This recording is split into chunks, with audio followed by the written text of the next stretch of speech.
Hi there, and welcome to the show. As you see, it is the Employment Law Show. We're back for another half hour. John Scholl is here. I just host. All the heavy lifting is by that guy right there, employment lawyer Lior Samfiru. Reach out anytime to Lior and his team. The phone call, 1-855-821-5900. Email to go along with it, simply help@employmentlawyer.ca. We'll give you some other contact information, other ways to correspond with us and with Lior throughout the half hour. Always have a main topic, don't we? This week it is laws employers are breaking every day. We'll give you the lowdown on all those, some phone calls, other emails. It's always a jam-packed half hour. We get busy, and we do it for you to educate you and make you wiser when it comes to workplace rights and employment laws. And we make it fun. How about that? That's all coming up, Lior, but we always get everybody warmed up with the case of the day or the week that was. What happened this week? Oh, you set it up like I don't know if I can meet the pressure now. Well, then we'll just go home. Entertain people and educate. Right. No, this is such an important topic, though. That's why we're here, because it's fun to joke around, but this is a serious topic because it impacts you and impacts everyone. Well, it may not impact you if you're retired, but even then you probably have family members that are working. If you're working, if you know someone that's working, employment law is relevant. Employment law affects you every single day. And there's so many misconceptions out there when it comes to employment law. Man, all you need to do is spend a few minutes on the internet and you'll realize, wow, so many half-truths, so many misconceptions, so many things that are completely wrong and false. Well, not on this show.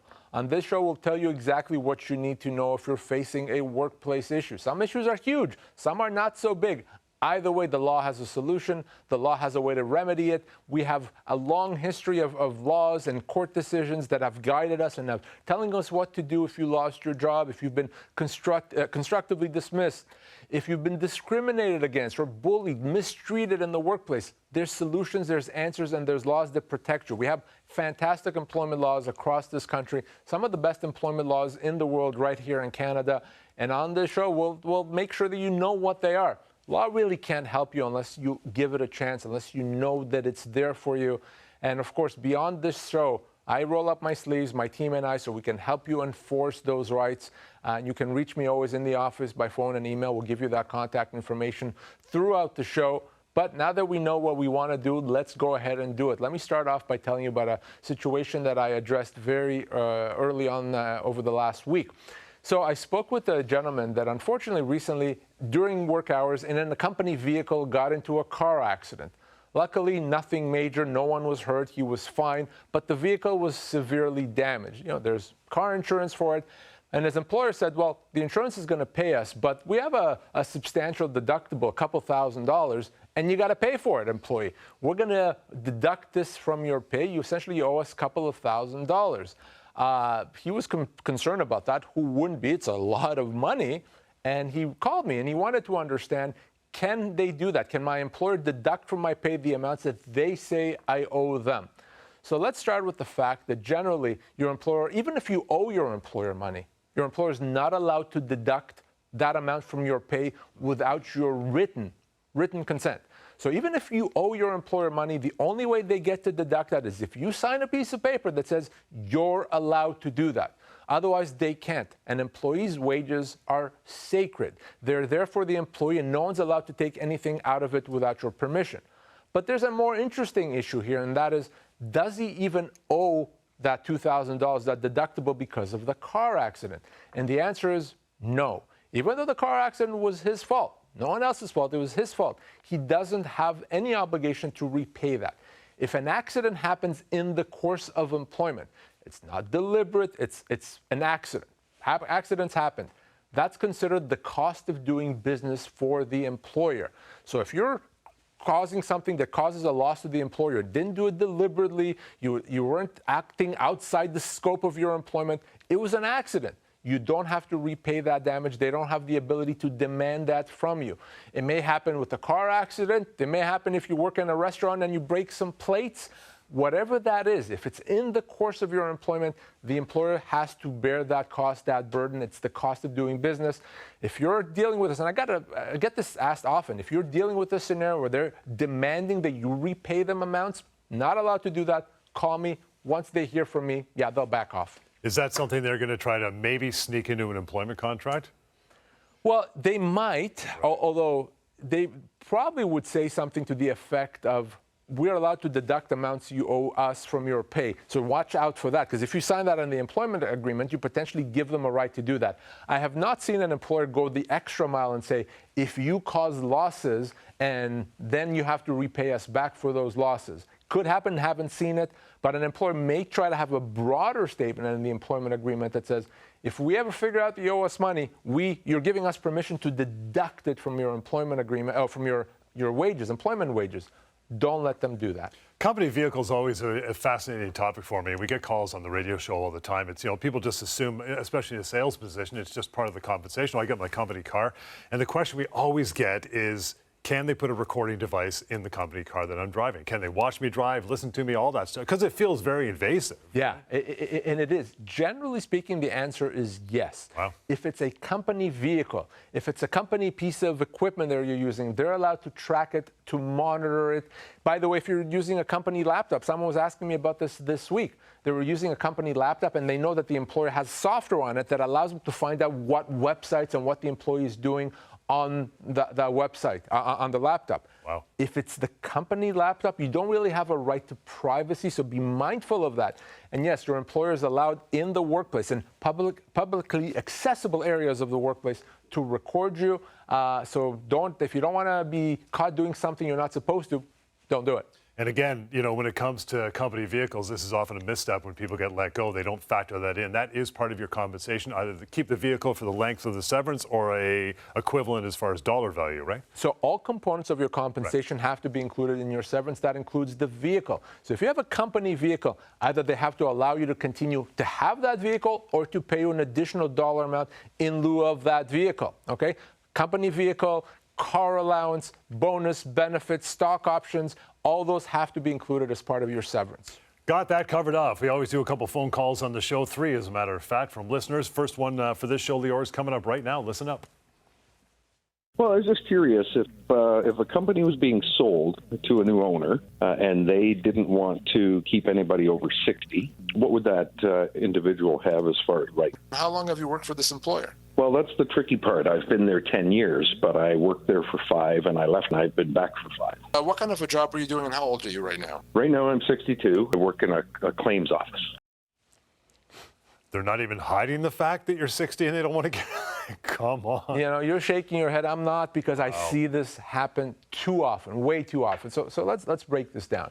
You cannot be let go because of your age. I don't know that I can say that any more simply than that. Age is not a legitimate factor to consider whether someone should be working or not. We don't have mandatory retirement, by the way, got rid of that many years ago, and you can work as long as you want to, and your age can't even be one of several factors in deciding whether the company is going to keep you. Completely and totally irrelevant. That's an age discrimination.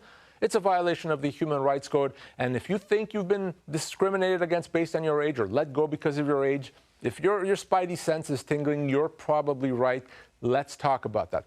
Well, the other thing, of course, to note here in this particular caller question is there's that gap in employment. You worked for 5 years, went away, came back for 5 years. In many cases, even if there's a gap of employment, when it comes to calculating your total service, we can disregard that gap and include all time together. So in this case, he's a 10-year employee, not a 5-year employee. And why is that relevant? It's relevant because it's going to impact severance. The more service you have or seniority, the more severance you get. Last thing we have to do now to tie this up is to figure out what is the proper severance amount for this person after 10 years of employment. So for that, we're going to go back to the severance calculator. You can find that at pocketemploymentlawyer.ca, free and anonymous. Let's use that right now and see what that severance amount really is.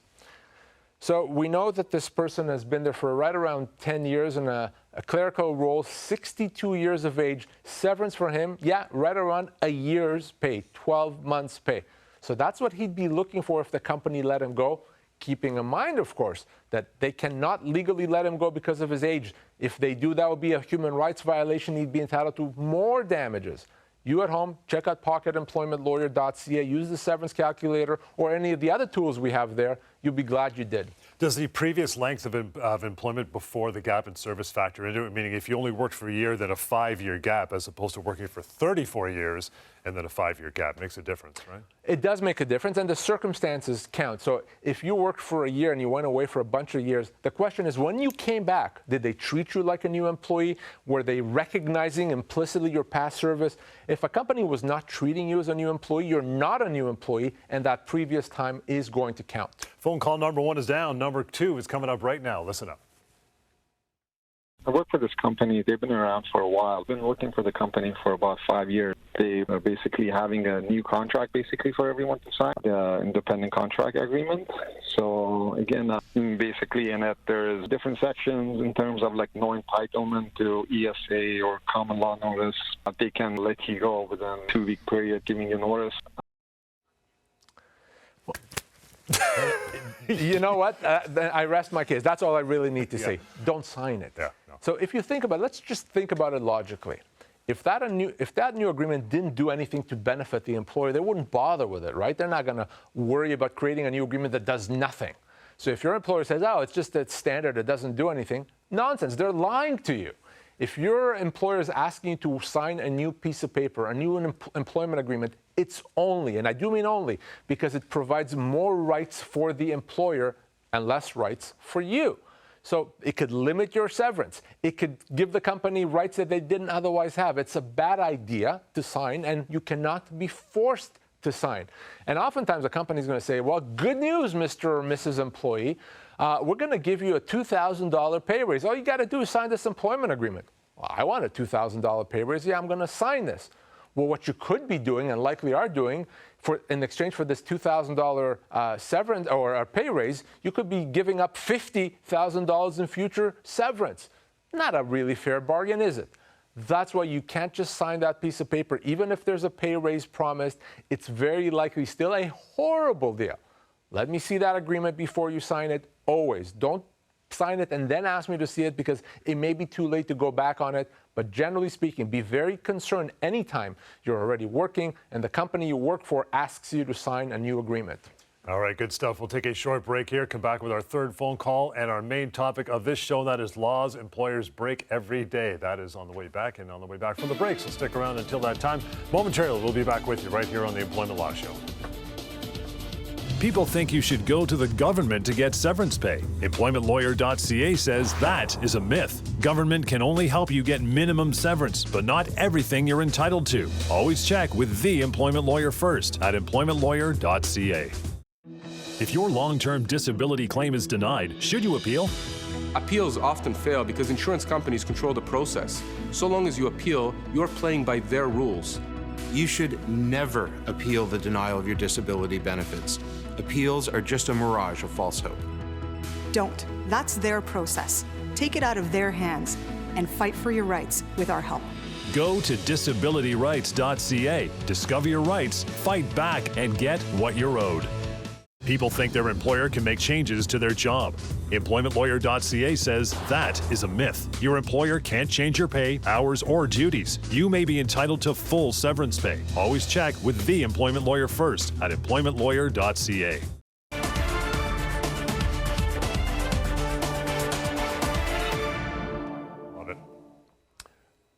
Okay, welcome back to the Employment Law Show. We decided to stand. We need to stretch a little bit. We're getting old. But always reach out to Lior and his team anyway. 1-855-821-5900. Emails help@employmentlawyer.ca. We got a main topic coming momentarily, but as we did mention, 3 phone calls per show from our wonderful listeners and our viewers. So phone call number 3 is upon us. So listen up. Here it comes.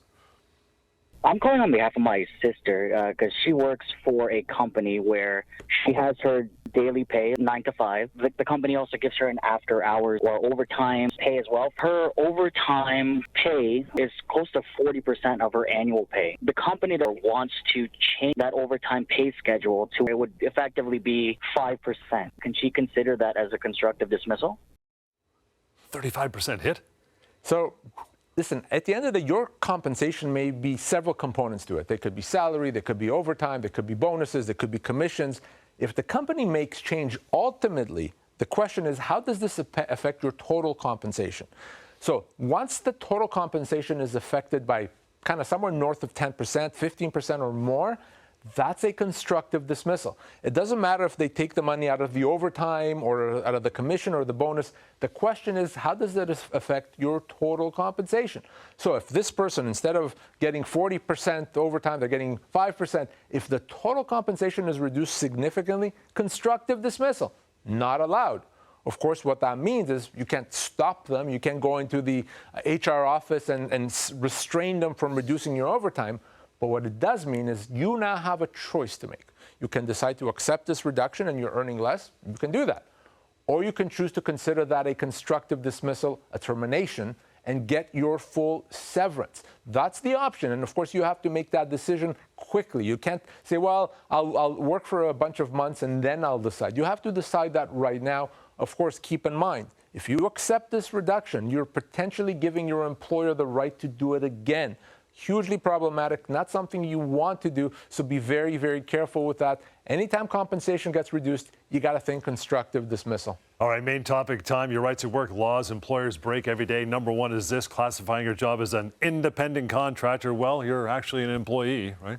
So we're talking about very common legal violations that we see every day, that employers do every day. Big employers, small employers, does not matter. And this one, man, it's a big one. It's a common one. Misclassifying you as an independent contractor when you're really not. Calling you an independent contractor, having you sign a piece of paper that says you're an independent contractor, does not make you an independent contractor. What makes you an independent contractor is if you have a business. If you're running a business with several clients, several customers, then yes, you're not an employee in any of these customers. You're a contractor, and that's fine. But if you work for one company and they tell you what to do and you work the hours assigned to you, you are an employee. Doesn't matter what they call you. And why would a company do that? Well, they do that because if they call you a contractor, they think, well, now we don't have to pay overtime and minimum wage and vacation pay and severance. Not legal. Because they're misclassified you, because you're still an employee, despite what they call you, you still have all the same rights as an employee. You're owed all those things. So we got to talk if you've been misclassified. Certainly, if you've been let go, and this whole time they were calling you a contractor, they're not going to pay you severance. I'm telling you, you are owed severance. So we got to talk. Even if the employee agrees to it with the employer because they figure it gives me a certain amount or a feeling of autonomy if I call myself a contractor, I'm responsible for my own taxes and everything? Well, I'll answer it this way, John. If it was that easy, then everyone is a contractor. Why would anyone ever be an employee? Let's just agree that the people working in the grocery stores and at the fast food restaurants, they're contractors. They'll sign it, right? That doesn't mean they're contractor. You can't do that just because you agree to something. The law makes that decision. The employee doesn't make that decision. The company doesn't make the decision. The law simply says, hey, if you look like an employee and act like an employee, you're an employee. Laws to be broken every day by employers ignoring or failing to properly investigate and resolve those harassment complaints in the workplace. An employer has a very strict and important legal obligation to investigate harassment complaints. They can't ignore it. They can't sweep it under the rug. They can't do a bad job. They have to take it seriously and do a good job investigating.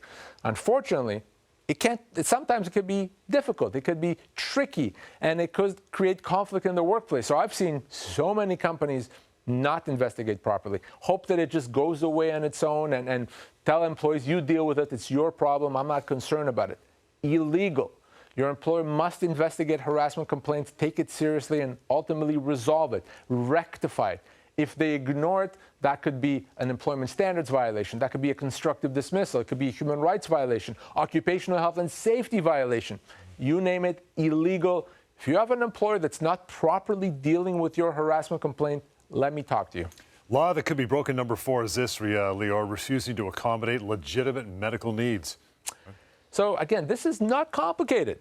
If you have a medical need that needs accommodation, modified duties, modified hours, working from home, and that is supported by your doctor, your employer has to make it happen.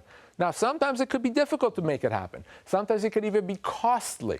Doesn't matter. The law says you have to do it as the employer, even if it's not easy. It's not just accommodate if it's easy to do. That's not how the duty to accommodate works. You have to accommodate even if it's difficult, as long as it's supported by a doctor. Too often employers don't do that. Say, no, we can't accommodate. Just go off on a leave and come back when you're 100%. Can't do that. Illegal. If your employer won't accommodate, let them hear from me. Once they hear from me, all of a sudden accommodation happens overnight, okay? don't ever walk away from your own obligation or your own right to be accommodated. Talking about laws and employers often breaking the fifth one's also a big one. We started off big, we're going to end big, and that is wrongfully dismissing you without proper compensation. The money. I know it sounds crazy, but the vast majority of employers wrongfully dismiss their employees. The vast majority of employees have been wrongfully dismissed every single time they've been let go. I know it sounds outrageous. It's true. In almost every case, well over 90%, 90, more than that, when an employee gets let go, they have been wrongfully dismissed. Why? Because a wrongful dismissal simply is a situation where you've been let go without your proper and full severance. And most of the time, with most employees, they're not offered proper severance. That's a wrongful dismissal, and that wrongful dismissal could mean you're owed an extra $10,000, $20,000, $50,000, $100,000 more than what you've been offered. Let's talk about it. Always, if you've been let go, you have to assume that that's a wrongful dismissal, because chances are it is. We'll take a short break. There's also a website always available to you freely and anonymously to ask your questions. They may appear on the show. That is terminationquestions.com.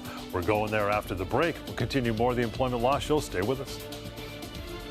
People think contractors aren't owed severance. EmploymentLawyer.ca says that is a myth. Many contractors are actually employees and are entitled to full severance pay. Always check with the employment lawyer first at EmploymentLawyer.ca. How do you force insurance companies to pay long-term disability claims? Insurance companies deny legitimate claims all the time. They're playing the odds. They know that most people are just going to walk away. Your insurer may ignore you, they may even ignore your doctors, but they can't ignore us. We know how insurance companies work. We know their weaknesses. We know how to use the legal process to force them to pay you what you're owed. Go to disabilityrights.ca. Discover your rights, fight back, and get what you're owed. People think you are only owed 2 weeks' pay when you lose your job. EmploymentLawyer.ca says that is a myth. You may be owed much more than 2 weeks per year. Don't settle for less. Always check with the employment lawyer first at EmploymentLawyer.ca.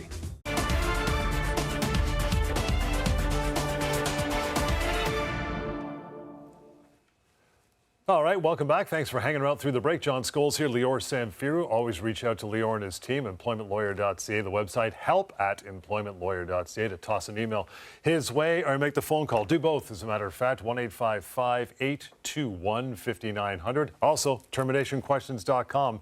It's anonymous and it's free to ask your questions. They will get answered regardless, but sometimes we pull them up for this show. And we're going to do that right now, Lior. So for this week, here's how it goes. It says, I'm currently on maternity leave. I just received notice from my employer that my job will be terminated after 8 years.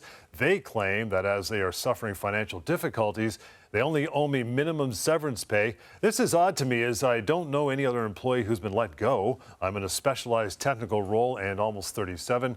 What are my next steps? Where do you start? Where do I start? Well, let's start over here. With your maternity leave. You cannot be let go while you're on a maternity leave, unless, again, it's a major restructuring. They let go everyone in your department, then fine, maybe. If you're let go and you're on maternity leave or parental leave and no one else, that's not legal. You're on a job-protected leave. If the company truly has no job available for you for whatever reason, they can only assess that at the end of the leave, obviously, when you're ready to come back to work, not when you're on leave. So right off the bat, we potentially have an employment standards violation. We have potentially a human rights violation. It's illegal. Why do employers do that? I don't know. Unfortunately, this is not a unique scenario. I wish it was, but it's not. But the other thing we have to address here is this idea that because the company is struggling financially, they get a break when it comes to severance. Of course not. There's no such thing. Just like if the company is doing well, doesn't mean they have to pay more severance that they usually would have to. The law makes no distinction between a company that does well or not so well. The severance is based on certain factors that are applicable to the employee, not the employer. Your age, your position, and the length of your employment. So no, the company doesn't get a break. They still have to pay full severance, as much as 24 months pay. So what we need to do now is our final step here is to figure out how much severance is owed. We're going to go once more on this show today to the severance calculator. You can find that at pocketemploymentlawyer.ca. Let's plug that information in and let's see the right severance amount.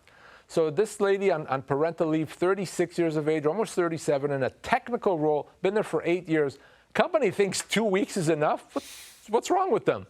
You see the right amount there. It's 9 to 12 months, not weeks, months. So that's a wrongful dismissal, human rights violation, employment standards violation, you name it.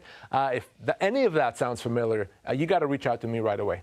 Let's get to another question. I want to remind you as well, Lior and a bunch of his team do a live streaming. They do a ton every week on Facebook, YouTube, LinkedIn as well. At ST Lawyers is how you join. At ST Lawyers is how you join that. Okay, I just began a new job and almost a month in, a manager mentioned I should be careful with making mistakes as I'm still on probation.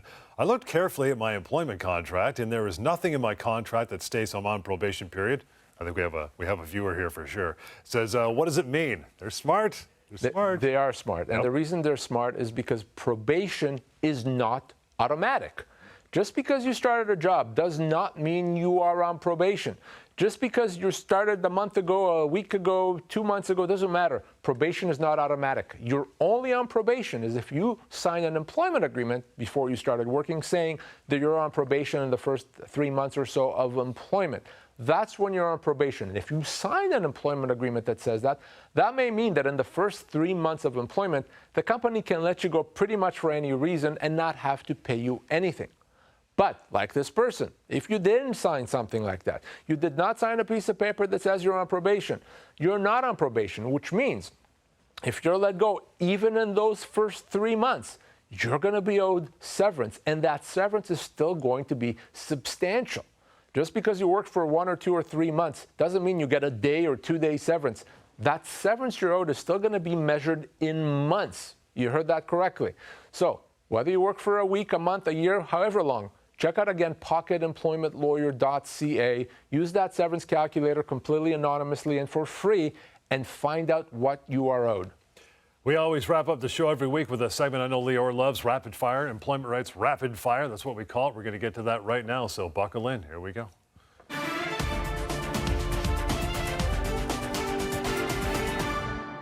Let's see how rapid we are this week, Lior. Question number 1. Can an employer ask an employee about their medical diagnosis? That's easy, and the answer is absolutely not. No, your employer does not have a right to know your medical condition. They don't have a right to know if you're dealing with depression or a bad back or a broken shoulder. It doesn't matter. You have a right to privacy. It can ask for your prognosis. How long are you going to be off? Do you need any accommodation and support? But that's it. Your employer does not get that personal private information. You can and you should refuse it. Rapid fire number 2. Can an employee ignore a non-compete clause in their contract? Very bad idea to do that. So I'm going to say no, do not, and you should not ignore a non-compete. In many cases, it's not enforceable. The law says it's not. But what happens if your employer tries to enforce it? They'll take legal action against you. And that could be a very miserable experience. So you ignore a non-compete at your own risk, at your own peril. A bad idea. Better to be open with your employer and figure out what you can do moving on where you're not going to be in any legal exposure. Number 3, are employees able to eliminate an annual bonus? Well, a bonus cannot and should not be taken away if it's a regular part of your compensation. If it's something you get every year around the same time and you count on that as part of your compensation, it's then not something that can be taken away. If they do, that could be a constructive dismissal. On the other hand, if it's discretionary, sometimes they decide to pay it, sometimes they don't decide to pay it, they may be able to take it away then. If it's not discretionary, it's part of the terms of your employment. One more, are written employment contracts required? Written. They're not required. Not only are they not required, you're better off not having an employment agreement. You're better off starting a job on a handshake or signing something on the back of a napkin. That's better than an employment agreement that usually takes rights you have and gives them to your employer. I'll get one more in here quickly. Is an employer obligated to provide compensation for the training? Yes. If you're asked and you have to train, your employer has to pay you for that time always. And we did it. We got them all in. Thank you so much for joining the show as far as emails and phone calls are concerned. We'll do it again next week. In the meantime, 1-855-821-5900 to reach Lior. Email help@employmentlawyer.ca. And the only website you need, pocketemploymentlawyer.ca as well. We'll catch you next week on the Employment Law Show.